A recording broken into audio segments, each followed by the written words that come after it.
As soon as I went to China and I came back here, I realized how much the media does not want to show how great China is. Hi everyone, so we're back in Adelaide now and it's time to talk about what we actually did in Tokyo during our trip there. The main takeaway for me is we just walked around between the different areas to, see the streets, and we did shopping, we ate, of course. But that was about it. Stanley's parents so generously and graciously just followed us around and they let me do whatever shopping I wanted, which I felt so bad for, but so grateful to them for that. We ate at a lot of different restaurants, mainly crab. We ate a lot of seafood in Tokyo. It was great, don't get me wrong, but I think after coming from Shanghai, I was already used to it. One of the days we did actually take the train to kind of the outer suburbs of the city to go to this like big stylish automotive store. And as we were walking in, we could see BYD there. I'm like, whoa, it's everywhere, like Chinese products everywhere. Almost every single toilet I went to in Japan were clean. I just loved that there were toilets everywhere. When in Japan, of course, you need to go get some Wagyu beef. So we ended up going to a teppanyaki place, which was meant to be a buffet for the Wagyu beef, and everything else was like a set menu. But it really wasn't a buffet, it was a bit dodgy. They say it's a buffet, but they control the amount of food they give you. So they gave us like all the other set meals, and then once it came to the Wagyu beef, they would give us small portions, but he eventually stopped, like when he wanted, not when we wanted.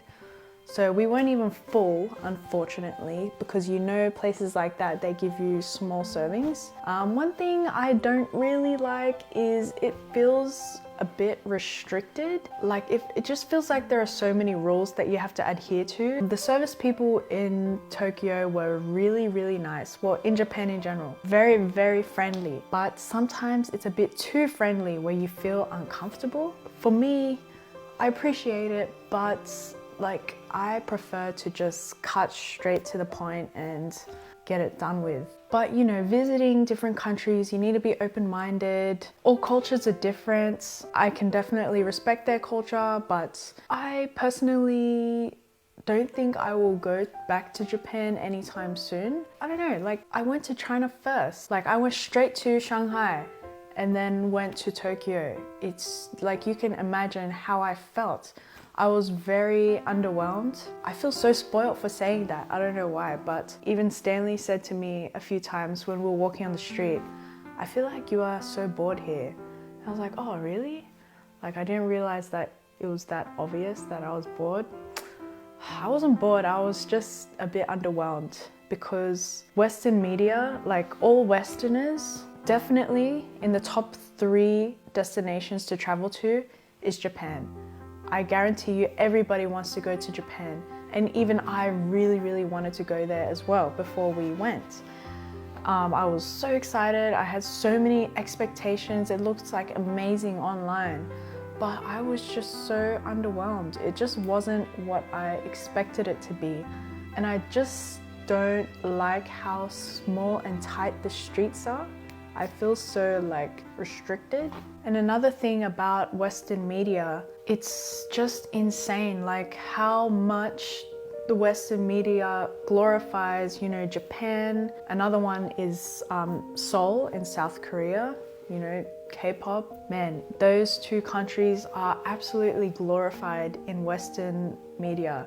And Westerners, they really want to go there. Like as soon as I went to China and I came back here, I realized how much the media does not want to show how great China is and how huge the variety is. It's so advanced, like China has everything you can imagine. Even along the trip, as I was sending lots of different photos to my parents of what we were doing, even they were amazed at like how beautiful and how amazing China is, how different it is from us, how like far ahead they are from Australia. It's just crazy. It's like 2 different worlds.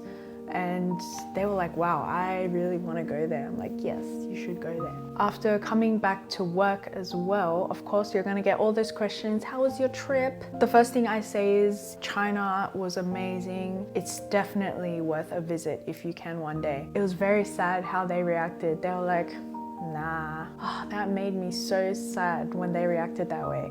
I didn't say anything, but it's just crazy. Like, I know exactly what they think about China because maybe I was in the same boat. I didn't know what to expect either, but it's crazy that nobody in the Western world will know how great China is unless they go there themselves. Otherwise, they will remain closed-minded, most likely. I think maybe if I had gone to Tokyo first and then China later in the future, my experience would be totally different.